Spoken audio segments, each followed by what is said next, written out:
ఆ ఉమ్మడి జిల్లాలో డీసీసీ అధ్యక్షుల పనితీరు పార్టీని దెబ్బతీసేలా ఉందా?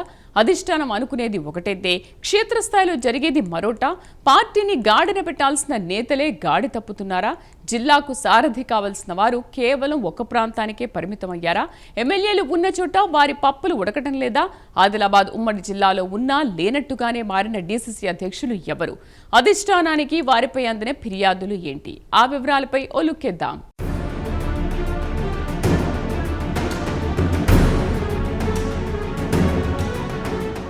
ఆదిలాబాద్ ఉమ్మడి జిల్లాలో జిల్లా అధ్యక్ష పదవులు చేతికి ఆరో వేలులా మారిపోయాయి. ముందుండి పార్టీని నడిపించాల్సిన వారు ఆ విషయాన్నే మర్చిపోయారు. కార్యకర్తలకు అందుబాటులో ఉండకుండా సొంత ప్రాంతాలకు పరిమితమవుతున్నారనే అపవాదు మూటగట్టుకున్నారు. దీంతో ఆయా జిల్లాల్లో క్యాడర్ తీవ్ర అసంతృప్తితో ఉన్నారు. ఆదిలాబాద్ జిల్లాలో డీసీసీ అధ్యక్షుడిగా నరేష్ యాదవ్, మంచిర్యాలలో పిన్నింటి రఘునాథ్ రెడ్డి, నిర్మల్ జిల్లాలో ఎమ్మెల్యే వెడ్మబొచ్చు, ఆసిఫాబాద్ జిల్లాలో ఆత్రం సుగుణ పార్టీ బాధ్యతలు చేపట్టారు. వీరిలో ఒక్కరు మినహా మిగతా ముగ్గురు పరిస్థితి అగమ్యగోచరంగా మారింది. వీరు పేరుకే జిల్లా అధ్యక్షులుగా కొనసాగుతూ ఉండగా పార్టీ పటిష్టత గాలిలో దీపంలా మారింది.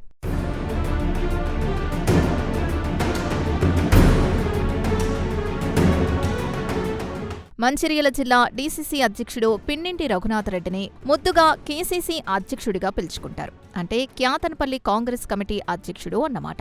ఆయన కేవలం క్యాతనపల్లికి మాత్రమే పరిమితం కావడంతో కాంగ్రెస్ పార్టీ నేతలే ఆగ్రహం వ్యక్తం చేస్తున్నారు.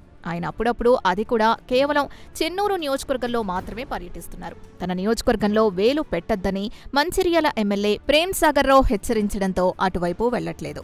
బెల్లంపల్లిలో సైతం ఆయన పర్యటించడం లేదు. వారం రోజుల కిందట బెల్లంపల్లిలో జరిగిన ఓ కార్యక్రమంలో నామినేటెడ్ పదవుల విషయంలో డీసీసీ అధ్యక్షుడిపై పలువురు నేతలు ఆగ్రహం వ్యక్తం చేశారు. జిల్లాలో గ్రూపులకు కొదవే లేదు. వీటన్నిటినీ ఒక్కతాటిపైకి తేవడంలో ఆయన పూర్తిగా అందులో విఫలమయ్యారు. ఇక ప్రభుత్వ పథకాల ప్రచారం గురించైతే ఎంత చెబితే అంత తక్కువ.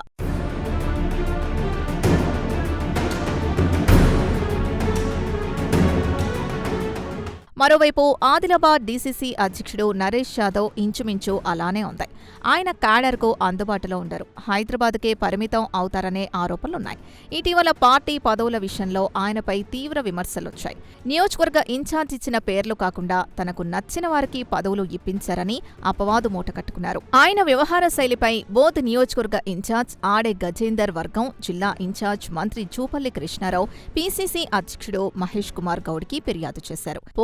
తన వర్గం వారికి కాకుండా వేరే వారికి ఇప్పించారని, ఆ పదవులు రద్దు చేయాలంటూ బోధ్ నుంచి ఆడే గజేందర్ వర్గం హైదరాబాద్కు వెళ్లి మరీ ఫిర్యాదు చేయడం గమనార్హం. దీనికి తోడు మార్కెట్ కమిటీ చైర్మన్ల ఎంపికలో సైతం అధిష్టానానికి ఫిర్యాదులందాయి.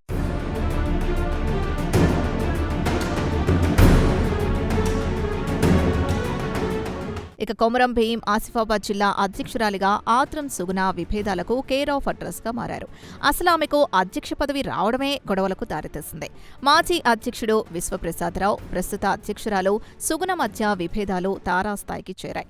వీళ్ల గొడవలతో ఆసిఫాబాద్ మున్సిపాలిటీలో బలం ఉన్నా చేతికి వచ్చిన చైర్మన్ పదవి చేజారింది. కాంగ్రెస్ పార్టీ గుర్తు మీద పోటీ చేసిన కౌన్సిలర్ బీఆర్ఎస్ పార్టీకి మద్దతు చెప్పటం వీరి పనితీరుకు నిదర్శనంగా మారింది. జిల్లాలో ఎప్పుడు ఏ సమావేశం జరిగినా చొక్కాలు పట్టుకొని కొట్టుకోవడం, గాల్లోకి కుర్చీలు లేవడం ఇక్కడ సర్వసాధారణమని చెప్పుకుంటారు. ఆత్రం సుగుణ కేవలం ఆసిఫాబాద్ నియోజకవర్గానికి మాత్రమే పరిమితమయ్యారని క్యాడర్ అసంతృప్తి వ్యక్తం చేస్తున్నారు.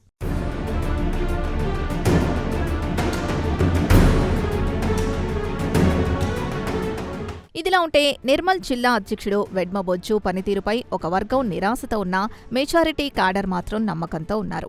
నేతల మధ్య ఆధిపత్య పోరున్నా అన్నిటినీ అధిగమిస్తూ పార్టీ కార్యక్రమాలు ముందుకు తీసుకువెళ్లడంలో మిగతా వాళ్లతో పోల్చితే ఒక అడుగు ముందే ఉంటాడనే పేరుంది. ఖానాపూర్ మున్సిపాలిటీ చేజారిపోవడం ఆయనకు మైనస్ గా మారింది. ఇక బైంసా మున్సిపాలిటీలో ఆశించిన ఫలితం రాకపోవడంతో క్యాడర్ నిరుత్సాహంగా ఉన్నారు.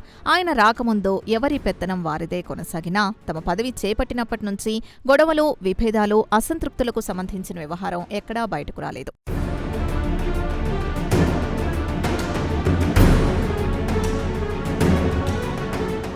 మొత్తానికి డీసీసీ అధ్యక్షులు క్యాడర్ను గాడిలో పెట్టాల్సిన అవసరం ఉందని తెలుస్తోంది. అలాగే ప్రభుత్వ సంక్షేమ పథకాలు ప్రజల్లోకి తీసుకెళ్లడం, ప్రతిపక్షాల విమర్శలపై ఎదురుదాడి చేయడం, పార్టీ ఆదేశాలు పాటిస్తూ వివిధ కార్యక్రమాలు నిర్వహించాల్సి ఉంది. దీనికి తోడు క్షేత్రస్థాయి క్యాడర్ వరకు పార్టీ నిర్ణయాలు తీసుకువెళ్లి కొత్త కార్యకర్తల్ని తయారు చేయడం, ప్రజలను పార్టీ వైపు ఆకర్షించేలా చేరికల్ని ప్రోత్సహించడం లాంటి అనేక కార్యక్రమాలు చేపట్టాలి. కానీ ఉమ్మడి ఆదిలాబాద్ జిల్లాలో జిల్లా అధ్యక్షులు అసలు విషయాల్ని గాలికి వదిలేశారనే అపవాదు మూటగట్టుకున్నారు. చేతికి 6వ వేలులా మారారని అధ్యక్షులపై అధిష్టానం ఏం చర్యలు తీసుకుంటుందో చూడాలి మరి.